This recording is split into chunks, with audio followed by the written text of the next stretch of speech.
Coucou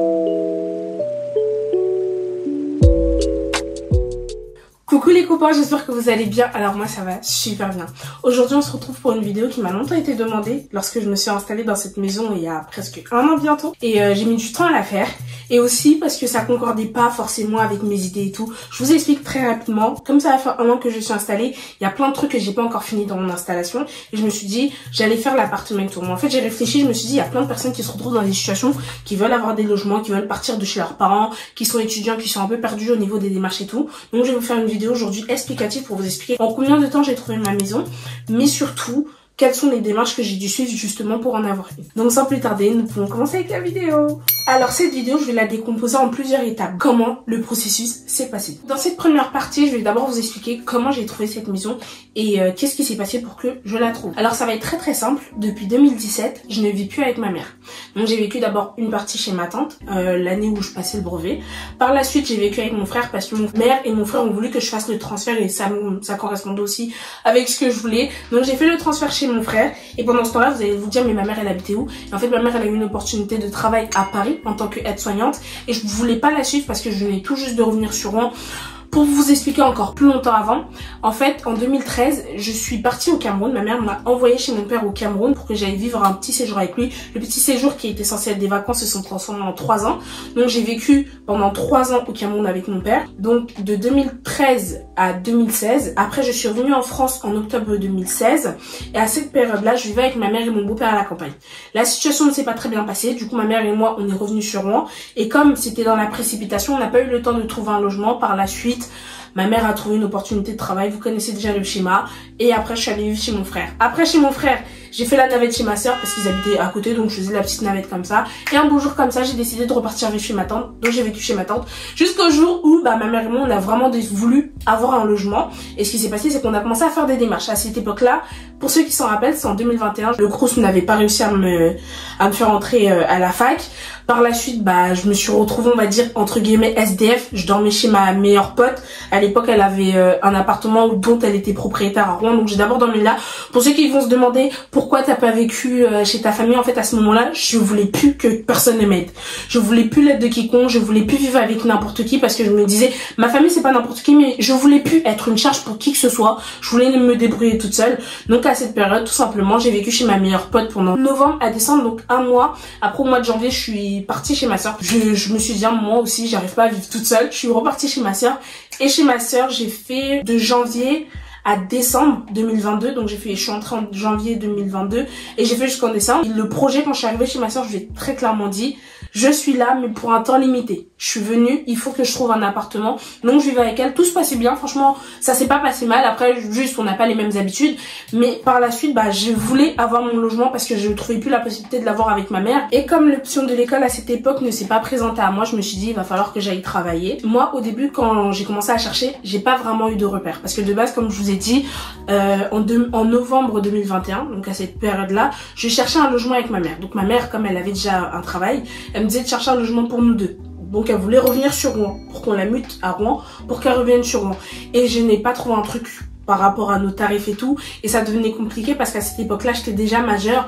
Donc au niveau des sources de la maison, il fallait que moi aussi je travaille. En fait, j'ai dit quoi à ma mère, au pire, tu sais quoi, reste sur Paris, continue à rester sur Paris. Moi, je vais essayer de me démerder toute seule à Rouen. Donc c'est comme ça que j'ai abandonné le projet de revivre avec ma mère et j'ai commencé à chercher mon logement toute seule. La chose la plus importante lorsque vous cherchez une maison, c'est le loyer. Sans loyer, vous pouvez pas vous dire, aujourd'hui, je vais vivre au-dessus de mes moyens, je vais payer un loyer à 1000 €. C'est impossible quand vous n'avez pas les ressources qui vont avec. Vous devez justifier justement quelles sont les ressources que vous avez chaque mois pour justement pouvoir avoir le loyer qui n'impacte pas votre vie quotidienne. Donc si par exemple mon loyer est à 400 €, je dois faire mon 1300 € fois 3, divisé par 3. Donc je dois faire mes 400 € fois 3 pour voir si ça correspond au salaire que je gagne chaque mois. Je sais pas si vous comprenez un peu, mais c'est clair pour moi, mais je sais pas si c'est clair pour vous. Et le plus important, c'est aussi savoir combien vous pouvez toucher d'APL. L'aide au logement, c'est une aide qui est faite que en France,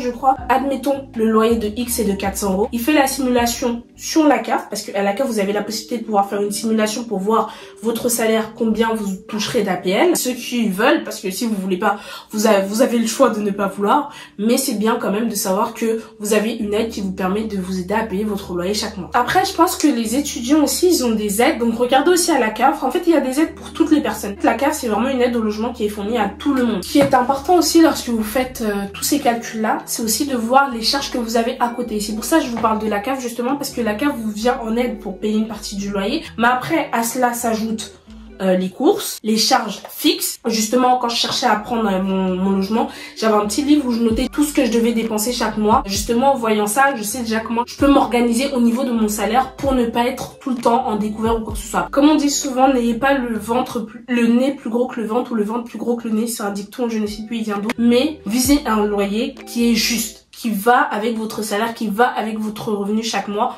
Parce que c'est comme ça que vous allez réussir à gérer ça tout le temps. Là, lorsque vous avez fini tous les calculs que je vous ai fait faire tout à l'heure, vous partez sur une base, comme je vous ai dit, on part sur un loyer à 400 € parce que moi j'habite à Rouen, si vous l'avez bien compris.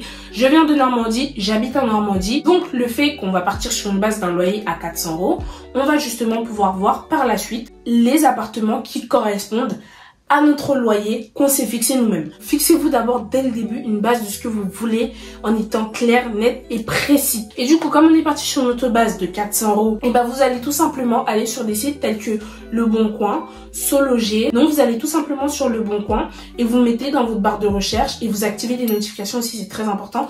Vous allez dans la barre de recherche, vous cherchez ce que vous souhaitez. Studio, T1 ou T2. Vous mettez exactement le loyer que vous êtes prêt à mettre lorsque vous aurez le logement et vous allez voir justement au fur et à mesure des annonces qui vous sont proposées, quels sont les logements qui correspondent le plus à votre recherche. Vous avez la possibilité d'aller dans une agence, donc une agence immobilière où vous allez vous expliquer un peu ce que vous recherchez et tout, mais le petit bémol qu'il y a dans les agences, c'est qu'il y a des frais honoraires.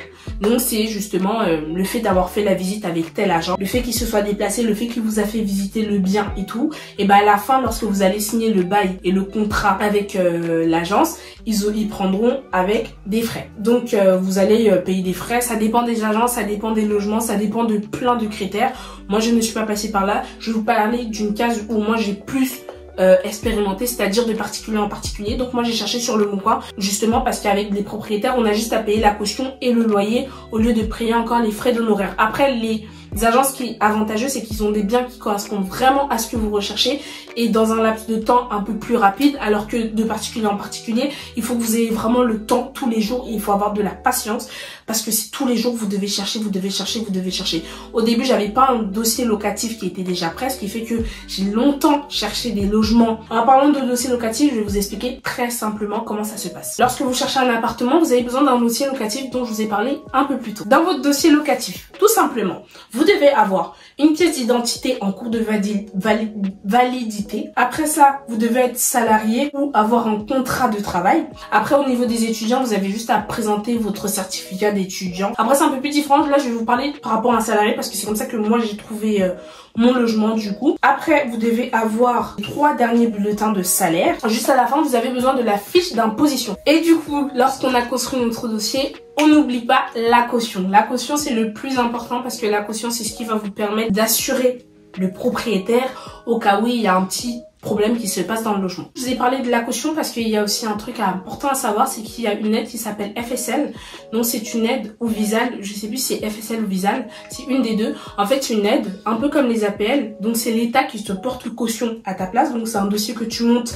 Il y a aussi les simulations pour voir combien ils peuvent t'aider à faire pour ta caution. Tu fais les démarches en ligne. Cette aide-là, justement, te permet de donner la caution si tu n'as pas la possibilité de la donner. Oui, dans votre dossier locataire, j'ai oublié de vous dire, mais il faut les garants. En fait, un garant, c'est celui qui a la possibilité, pas la possibilité, on va dire l'obligation de payer votre loyer si vous ne l'avez pas payé à temps. Et généralement, je vais vous conseiller de prendre plus des personnes de votre famille parce que c'est ça qui encourage un peu plus les propriétaires parce qu'ils se disent c'est votre famille, c'est pas forcément des inconnus avec qui vous allez dire un jour je ne parle plus et la personne ne veut pas payer. Et maintenant, nous partons sur une fin un peu plus en beauté. Je vais vous expliquer comment j'ai trouvé mon logement en 3 jours. Comme je vous ai dit, après toutes les démarches, et du coup j'ai trouvé une annonce qui me plaisait beaucoup, donc j'ai parlé avec le propriétaire, super bon feeling.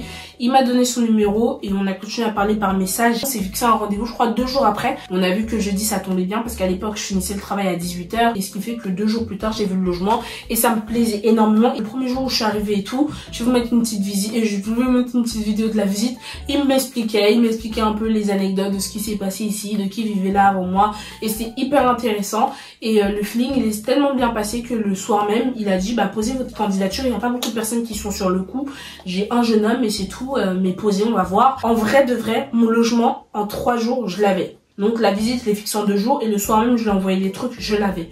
Mais le problème, je vous explique, j'ai eu mon logement en 2 semaines. Parce qu'en fait, le lendemain, le soir même lorsque j'ai envoyé ma candidature au propriétaire, faut savoir que moi, mon propriétaire, c'est un monsieur qui n'a pas les dernières technologies. Et il m'a dit que bah, ça va pas suffire par rapport à mes ressources. Et je dis mais vous avez bien vu, parce que mon salaire il correspondait justement à 3 fois le loyer et je comprenais pas ce qui se passait. Et en fait, au final, il s'est rendu compte qu'il avait juste reçu les trucs en retard.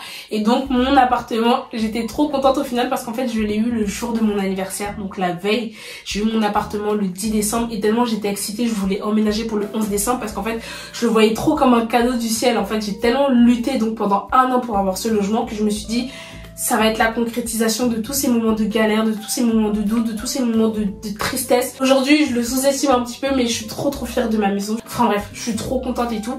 Donc la leçon que je vais vous donner à la fin, c'est déjà pour avoir un logement que vous voulez, lorsque vous faites les visites, ayez le feeling. Ma meilleure amie me l'avait dit, mais je l'ai vu après. Ayez le feeling avec votre propriétaire. Parce que c'est de cette relation que vous allez avoir une meilleure entente pour votre logement. Et un bon dossier en béton. Qu'est-ce que je vais dire d'autre? Et choisissez le logement qui vous plaît et le coup de cœur. Donc voilà les amis, je vous aime très fort et j'ai été très contente de vous faire cette vidéo. Donc voilà, j'espère que cette vidéo vous a plu. En tout cas, bisous les copains, on se retrouve à la prochaine. Hey, it's me.